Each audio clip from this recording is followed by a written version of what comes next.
Hello everybody and welcome back to the channel. I hope you have had a good summer. It's nice to be back in the old recording chair.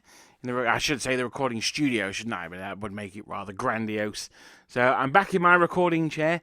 And before the break, we had a listing, a ranking of the worst to best plastic French infantry box sets. So I thought, what better way to bookend the summer break than do their counterpart, the worst to best British infantry sets.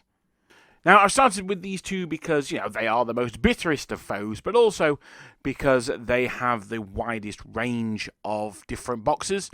I think when we look at the Central European powers, we might have to, look at multi-nations in those videos. So we need to decide whether the Warlord Russians are better than the Peri-Austrians or, whatever. Now, obviously, if you want Austrians, then the Warlord Russians are not going to be much use to you. And similarly with the British. If you are wanting, say, Waterloo British, then the Peninsula War British box sets are not going to be much use to you, and vice versa. So that's just a little something to keep in mind while we go across this list. Now, there are three manufacturers that make hard plastic British infantry. We've got Victrix, we've got Warlord, and we've got the Perrys. All of these companies are absolute titans in the wargaming sphere, and that is in no small part down to their plastic infantry box sets.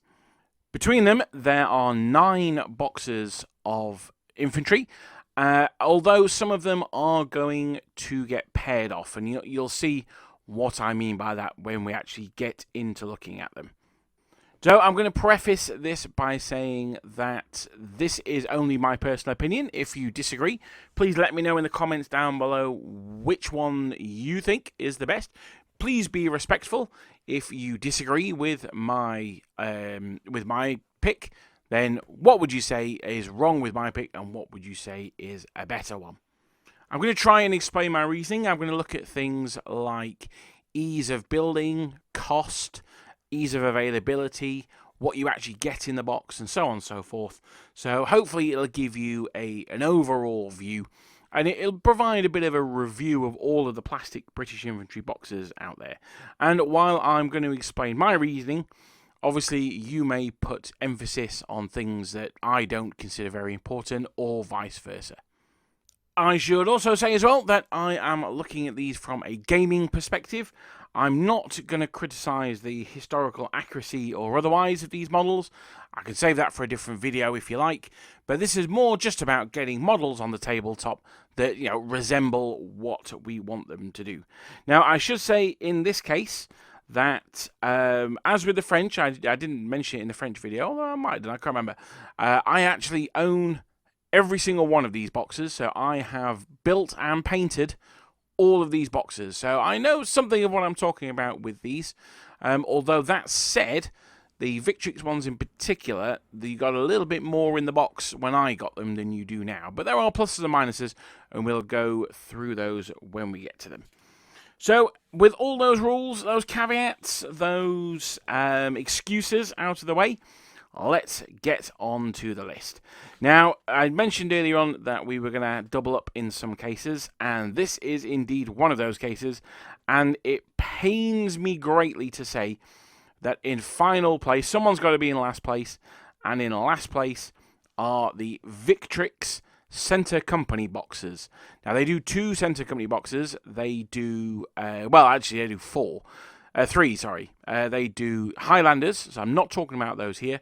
They do Centre Company for the Peninsula, and they do Centre Companies for Waterloo. Now, before you start banging away on your keyboards, let me say that the vast, vast majority of my own personal British Army, which you may have seen in some videos, is made up of Victrix models. More recently, you'll have seen General Dan's. His are front rank, but the early videos, particularly the first ever one, then they are my Victrix British. So, look, it's a very hard-fought category, and I do love the Victrix British, but they have major, major flaws to them that the other companies don't. So, what makes them in last place? And, well, first of all, why have I combined the two, I guess? And that's because they're effectively the same box. They've just got different heads in there. The Waterloo ones have got the Belgic Shako. The Peninsula War ones have got the Stovepipe Shako. And obviously, whichever one you want is the one you go for. If you're doing the 100 Days campaign, you want the Waterloo ones. If you're doing the Peninsula, then you want the Peninsula War ones. And nothing too majorly exciting there. So, why are they in last place? Well, I think the first and most fundamental reason why they're in last place is that neither of these boxes give you a full unit in of themselves. Most of the other boxes, well, all of the non-Victrix boxes that we'll be looking at, they all contain a full unit. So that is the centre companies, the command, and the flank companies. In Victrix's case, you have to buy the flank companies in a separate box. Now, you do get 52 minis in the box, which is an absolute bounty of models, and it comes out at around about 50 pence a model. So they are perhaps the cheapest. I'm thinking off the top of my head. They are, in fact, yes, the cheapest models out there. But not all of them are going to be usable. There's a command group on each of the 4 sprues, and this command group consists of an officer, a drummer, a guy with a sash and a sword that can either be a standard bearer or a colour sergeant. Now, ideally, your British battalion would have 6, or at least 5, or possibly 6 figures in their command set.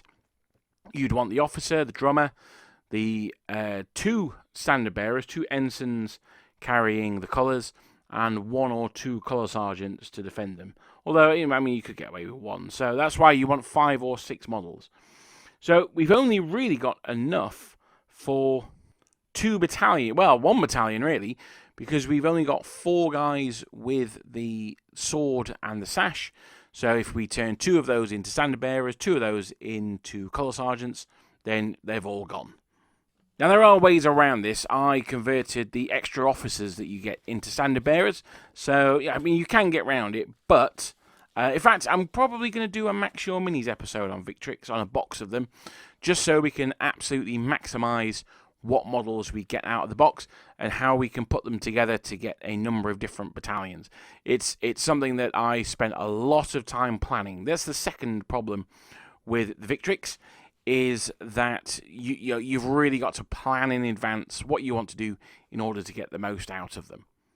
Because of that, I would say they're very beginner unfriendly. You need to know the composition of the battalions in order to get the most out of the minis.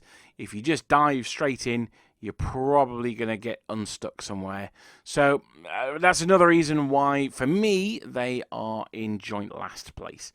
Now, another one. Now, this is where it comes back to the fact that I had these models very early. I think they may have been the first hard plastic Napoleonics to come out. Is they used a very brittle plastic. It had loads of flash all over it, and it snapped really easily. It was kind of like a yellowy brown colour.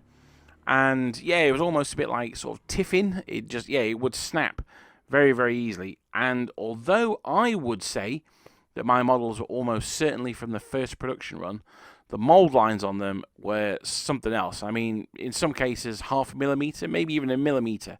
So they needed a lot of cleaning up. Now, unless they've changed their plastic, I can only imagine that it's got worse. Now, I suspect they probably have changed their plastic. But as the moulds have got older, they certainly won't have got any better. And I think those mould lines were a big, big problem. They needed a lot of cleaning up. Not so bad on the bodies, but when it comes to the arms and the weapons, an absolute nightmare. Especially when you consider the very brittle plastic that they were made out of. Now, that said, I do have their more recent boxes, particularly their cavalry, and they are made out of the normal sort of thick grey plastic. So that's probably not an issue anymore, I wouldn't have thought. But there are many of my troopers who have had their bayonets snapped off, both French and British. Speaking of the bayonets snapping, this is the final criticism of my set, and it comes about due to the posing of the minis. Now, while there is a huge variety of poses in here, there isn't really, as certain arms will only fit snugly onto certain torsos. Now, the arms are a mix of marching, firing, advancing. Advancing and firing, you've got ones that the march attack, and as are the bodies. So you've got some legs that are advancing, legs that are stationary, etc., etc. And that rather limits what you can do unless you want your mini like running forward and aiming off to the side and firing, which, I mean, all right, you might want one model doing that for a skirmish, but having a whole battalion of doing that would be a little bit silly. There's also a kneeling guy as well. Now, by this time in the by 1800s, certainly by the Napoleonic Wars, the practice of the front rank kneeling whilst the rear rank stood and fired had been pretty much ended by all armies. So the kneeling figure is useful either as a skirmisher or, I guess, as a model in the front rank of a square. Now, you only get 4 kneeling models in the set, so I mean, you've got enough for a square, I suppose, but it would be a very small square. So, in the center company box, where you don't really want to be making skirmishers, these guys are of limited use. So, I think it suffers really from being the first on the market, and by trying to be a catch-all box, I don't really think it succeeds in capturing any one thing properly.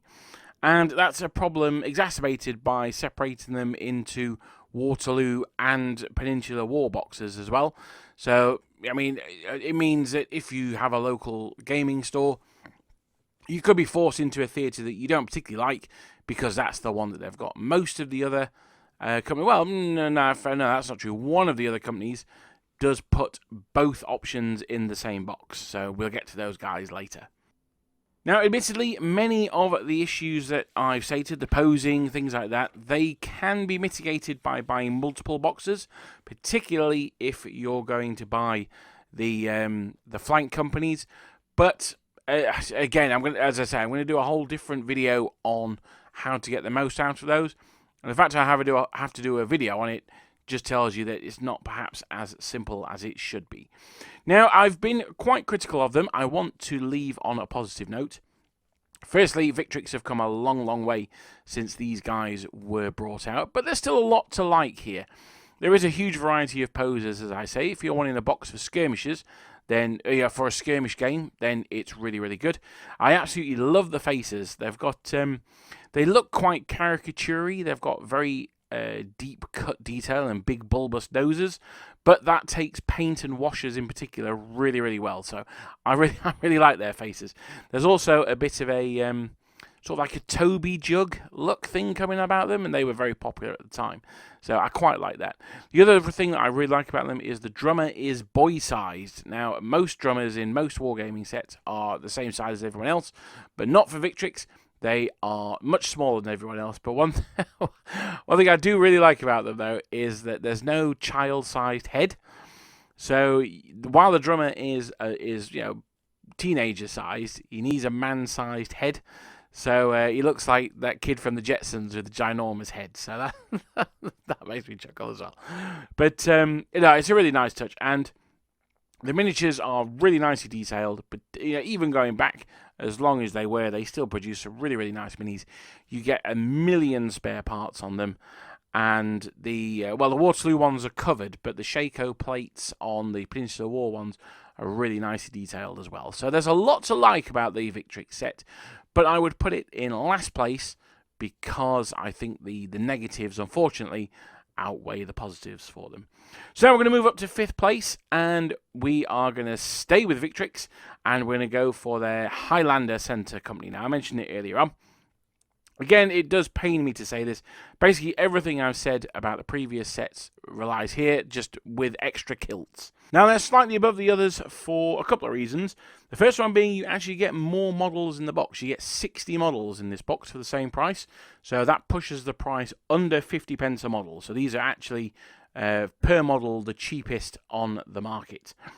Secondly, the pipers help you fill up the command group because you get a piper and the drummer, so that fills out that command group size. But again, you're only going to get 4 standard bearers / colour sergeants, so you've only really got enough for 2 battalions. Now, with 60 minis, you only get 2 battalions worth out of them. That's not fantastic. It's not terrible. You can finesse it, but it's still not great. Now, I don't want to go over everything that I went over before. The same criticisms are still in place. The positives, plastic Highlanders, they're the only ones on the market. The bonnets that they have, the war bonnets, are absolutely beautiful, but they are a real pain to get rid of any mould lines on. The officer's very nice. I like the fact that he's wearing trousers rather than a kilt. Overall, it's a really nice set. If you want Highlanders, absolutely go for these guys.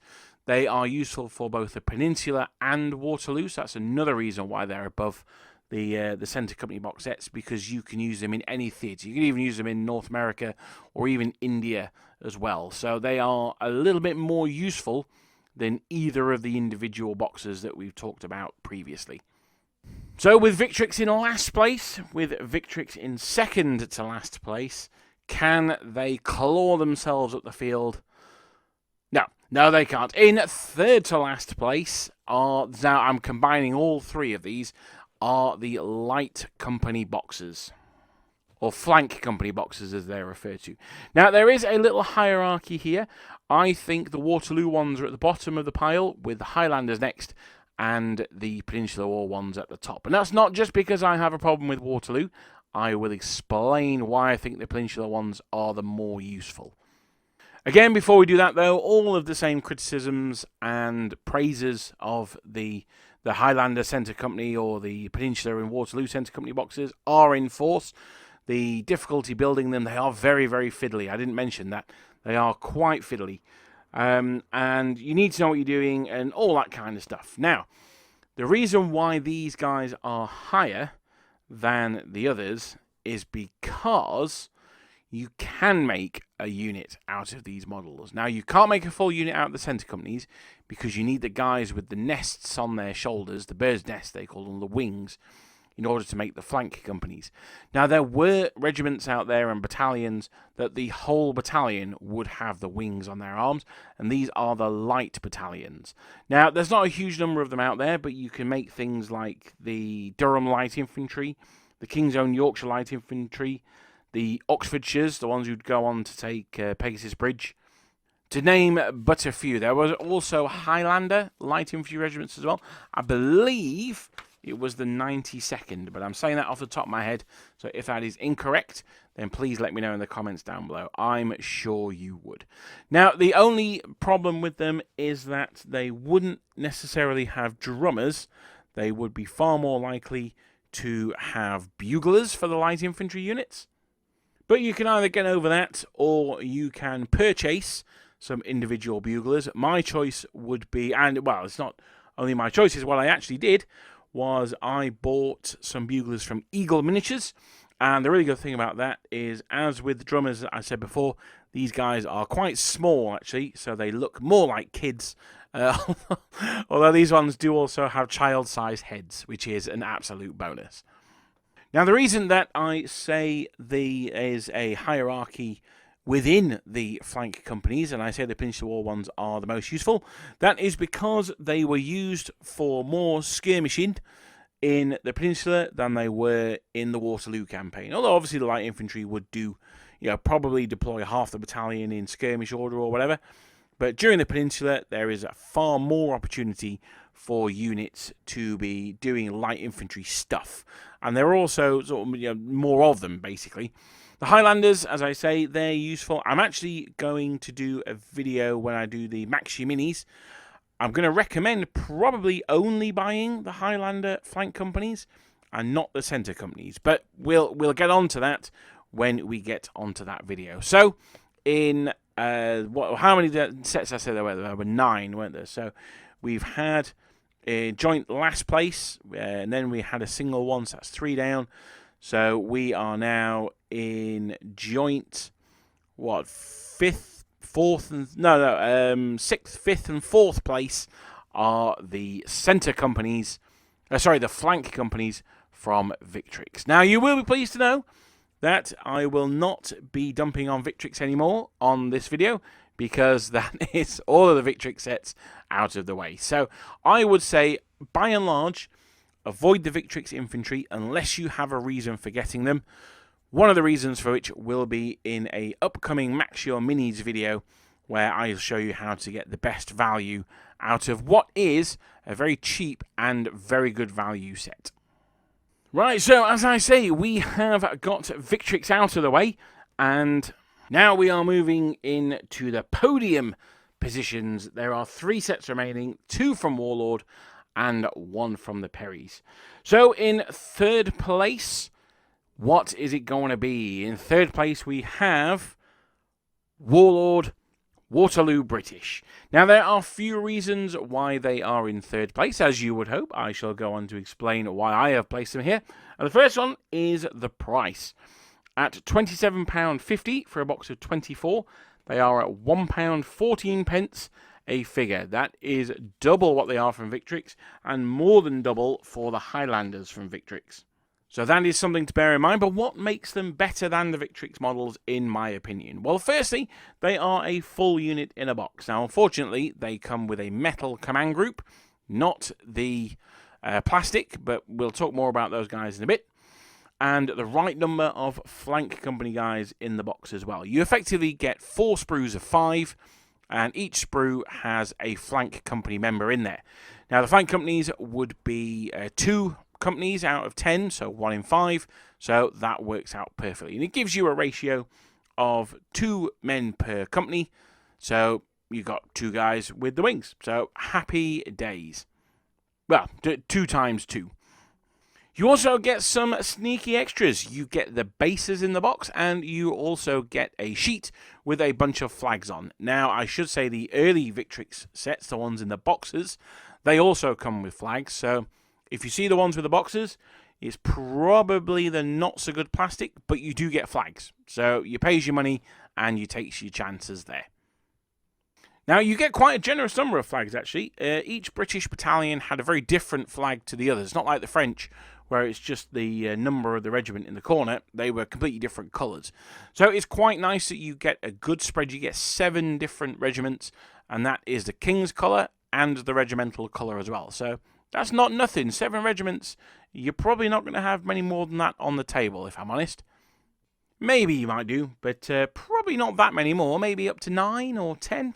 Yeah, I mean, you're going to want the room for the excellent British cavalry in there, aren't you? Now, another thing I like is that they are very, very simple to assemble, particularly when compared to the Victrix. They are torsos and legs and arms are all connected. So all you got to do is head on, pack on, and job's done. So that's really, really nice. What I particularly like about it is you can cut you can paint the models on the sprue, cut the bodies off once they're painted, leave the packs and the heads, spray them black, and that's 90% of those done. The packs, you just got to do the straps and glue them on, and then the heads, you just got to pick out the faces, and on the Waterloo ones in particular, then you are a go-go. Now, we'll get on to the shouldered arms poses probably a little bit later on, but just know for now, keep it in the back of your mind, I think that is a positive. Now, the command is a set of 4 metal minis, and they are what puts this in third place for me. I'll be honest, I just don't like them. For the first time in this series, we've hit some miniatures that I don't own. Now, I do have the plastics because they come in the Waterloo starter set, and I've got 3 of those. But in fact, I do have 3 of those, and I've painted them all up as Americans. So there you go. Well, I've painted 2 of them up as Americans. The third one is yet to be painted as anything. But they don't come with the metal command. You can buy a separate metal command, which is quite nice, very expensive. But the ones that you get in the box are different, and I just don't like them. The drummer's nice. He's okay. The standard bearers are a mixed bag, I think. The one who's carrying the King's colour is really nice, but the one who's carrying the regimental colour is far too nonchalant for my liking. He's sort of resting it on his shoulder like he's going for a stroll in the woods. Not massively impressed with him. I do quite like the officer, though. The officer seems to be carrying a curved sword, which would be a symbol of a light infantry officer, and he's clearly not in a light infantry regiment, so I'm not quite sure what's going on there. He could have been a light company officer who's bought his commission, he's bought his way up to colonel or major, and he's just kept his sword with him. So let's be generous, and let's say that's what's going on there. So due to the metal command, they are a bit of a thumbs down for me. For me, the Warlord Waterloo British are in third place. Now, the big problem with doing these countdowns is when I do second place, that's automatically going to tell you who's in first place. We've got 2 boxes left. We've got the we've got the Warlord Games Peninsula British, and we've got the Perry's British Infantry as well. So which one is going to be the king of the hill? Which one is going to be the General Grouchy of British Infantry box sets and finish in second place? I don't even know what I'm talking about here. I've obviously gone delirious in the break.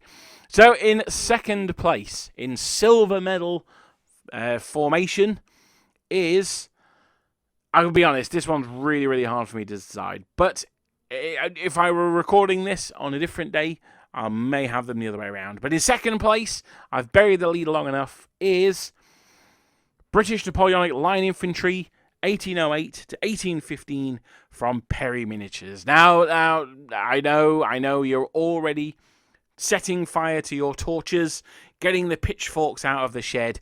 I know you're coming for me, but please, gentles, please let me try and explain why I've put the much vaunted Perrys in second place. Now, there are many things that the Perry's box set is better than the Warlord one at.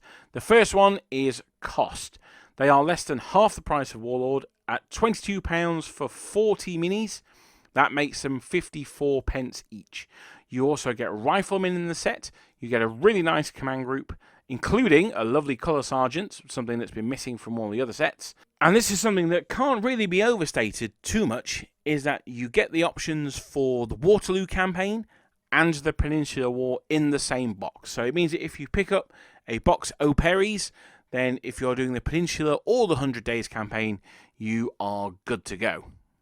But it is for this reason that they are also in second place. Because, let's be honest, guys, we want to say the Perrys are amazing. The Perrys are amazing. We want to say these miniatures are great, and we want no one else, but they are a massive pain in the arse to build. I'm sorry, but they absolutely are. I have just built a full box of them for Lord of the Sharp, and oh my gravy, they are a real pain. There were many times where I was just like, you know what, forget it. I'm done. But I persevered and got them all built. Why are they such a pain in the arse? Well, the first thing is, so as an example, one of the poses is the guy is thrusting his ramrod down the musket. It's a fantastic pose, really nicely animated, looks great. However, for love nor money, I could not make the ramrod line up with the musket barrel. So he's either got a tiny ramrod, or it's a flexible one, which, you know, the cannons in the Royal Navy had like rope rammers, so I guess it could be one of those. Or you just have to say, yeah, whatever, he's ramming it in the best he can. The high collars of the models make turning their heads a real pain as well. Now, they're nicely animated, but you want them maybe looking over their shoulder as they're aiming to fire, and it looks incredibly awkward when you do their heads. It's because the collars are very strictly just forward only. Now, to be fair to the Perrys, this was the era of the leather stock. So, I mean, although Sharp throws these away, most British infantry units still wore them. So that's fair enough. You could say, well, you know, their heads are designed to face forward. That's all they can do. And that's true, but when you're making these dynamic action poses, you want them to be quite dynamic. In fact, I would say that it defeats the entire purpose of having multi-part miniatures. That purpose being that you can make really nice dynamic poses, but you can't do that because the heads need, like, mess around. You either cut down the collar or you turn them all into chinless wonders. I guess if they're from Norfolk, then they don't necessarily need to worry about the chins. I'm joking for all my Norfolk listeners out there. I love Norfolk. In fact, I went to Paston for my 40th birthday. That's how much I like Norfolk. Now, one of the things with the box as well is, and this, now I should point out here, I know this is a very silly criticism to make, but, you know, I want to be comprehensive. One of the problems is you almost get too many minis in the box. So you're probably going to want 24 figures, and it means that, you know, you get 40 in the box, a number of them are riflemen. You're going to end up with a load of figures that you're not going to use. Now, obviously, if you're planning on an army, you're going to build 2 or 3 battalions, so you add all those extra minis together, you got yourself a new battalion. So I mean, as I say, it is a very silly criticism to have. But, you know, there it is. You do have wings that you can make extra flank companies with, so you could perhaps save them all up and turn them into a light battalion or something like that. Now we're going to go back to the poses. Now this is my main problem with the Perry set. Now it's in second place, don't get me wrong. I absolutely love this set. In fact, it's the set I've used for my guard battalion, and that's because the guard battalions were often large. So as we say, this is a large battalion. You've got the extra minis, and they look nice, and they're in what hat figures would call action poses. So they're loading, they're priming, they're cocking the muskets, they're ramming the ramrods, they're doing all that good stuff, and it creates, as I say, it creates quite a dynamic looking unit. However, do you really want a whole army made up of super dynamic looking minis? Now, perhaps your answer is yes. Perhaps you're like, well, you know, I want them all to be in the midst of action. I don't want my guys standing around. I want my guys like kicking ass and taking names. In which case, fair enough. But I think it looks a little bit silly. It doesn't look great when the whole army, you know, including your reserves, I think are firing away there, which is why I think that miniatures in March Attack do have a place on the battlefield. Again, a lot of people consider it very boring. My brother hates Napoleonics because everyone's in the same pose, i.e. March Attack. I can understand that, but where these guys are really, really good is for specific units. So as I say, I've got three boxes I've bought. 2 I've used as guard units. The 3rd one I've done for Lord of the Sharp. So fantastic for skirmish games. If you're a sharp practice player, absolutely fill your boots. If you're going to get into Lord of the Sharp, then great as well. But by and large, I would say these guys, have them in your army, sprinkle them in your army, absolutely, but don't have them as the core of your army, because I think there is a better choice out there. And that better choice is our first place, our gold medal pick, and that is Napoleonic British Line Infantry (Peninsula War) from Warlord Games. Now, it's no coincidence that I give them the top spot just before their release of the new edition of Bolt Action. I'm doing this purely to shill for them because I want them to give me free goodies. No, I'm joking. That's not really. The reason is, now I should put a caveat in here. The reason these guys are in first place is because I think they are the most useful models for wargaming, for building a British, well, in this case, Peninsula War army. However, the caveat is they've got to be from the Peninsula War starter box. If you're buying just an individual box, you are getting ripped off. As we said, what was it, £1.50 odd a figure? You want to buy the Peninsula War starter box. It saves you money even if you throw the cavalry in the bin. And I'm going to be honest, you should throw them in the bin. So, I'll be doing an upcoming video on the cavalry. I suspect the order may be different in that one.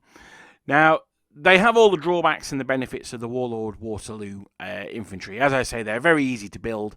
They're perhaps a little static for posing. There's 4 different poses, so it's not necessarily the end of the world. You do get the correct number of flank company in there, but as I say, they are quite expensive.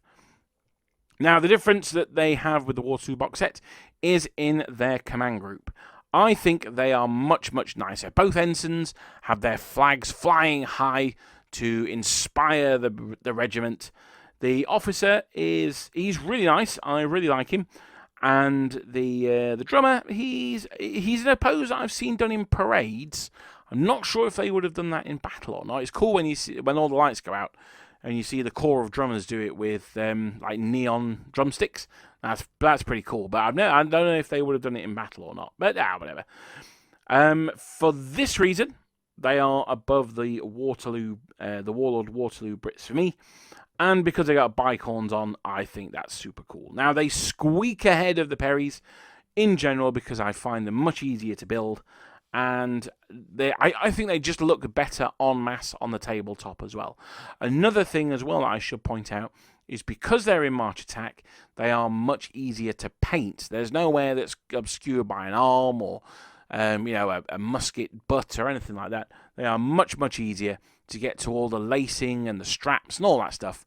And it makes them far simpler to paint. You can absolutely smash through them far quicker. Oh, I found that I could far quicker than the Perrys.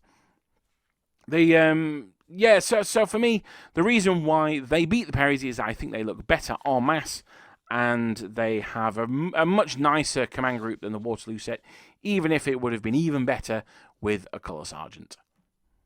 I should also note that for the sake of completeness, there is another Warlord box of Peninsula War veterans. Now, I'm not really counting that in this list for two reasons. One, they aren't plastic, and that is the hook of this series. And the second thing is they're all sort of individual models. It's not quite my bag, baby. But they're there. If you like them, it'll give you an alternative unit. They can be quite nice if you do them as something like the Chasseur Britannique or another specialist unit like that. It's something that's just a little bit of fun, really. But I didn't want you to think I'd forgotten them. It's just I've not included them because they're not plastic. And that is it. So after the last video, where Warlord didn't do... Actually, they did okay. They've managed to get to the top of the tree in this one. Victrix got an absolute roasting in this video. So we're going to come back to this series in the future. We'll be looking at the Central European sets and the cavalry. Will Victrix be able to come back from their shaky start? I have a feeling they will. And will Warlord remain supreme, particularly when it comes to the British cavalry? I have a feeling they won't. But you'll have to join me in order to find out the answers to those questions. Thank you very much, and I will see you guys next time.